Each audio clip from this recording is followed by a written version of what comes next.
Hvis vi har et lineært ligningssystem af to ligninger, hvor den ene ligning hedder C1 plus C4 er lige med 0, og den anden ligning hedder C3 plus C4 er lige med 0, så kan det jo godt se ud som om vi har to ligninger med tre ubekendte, nemlig C1, C3 og C4.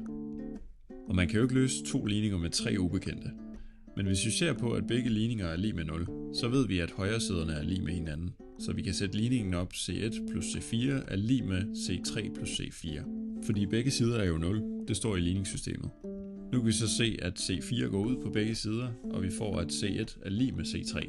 Så der hvor der står C3 i ligning 2, kan vi bare skrive C1 i stedet for. Så vi er altså kommet af med en af de ubekendte. Nu har vi to ligninger med to ubekendte. Og så alligevel ikke, fordi nu er de to ligninger jo helt ens.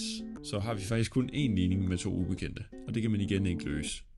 Fordi C1 og C4 ikke har nogen bestemt værdi. C1 kunne være 137, så skulle C4 bare være minus 137. Ligningen siger jo sådan set bare, hvis du isolerer C1, at C1 er lige med minus C4. Så hvad end C1 er, så er C4 det samme, bare med negativt fortegn. Og så er der jo uendelig mange muligheder for, hvad de to ubekendte kan være.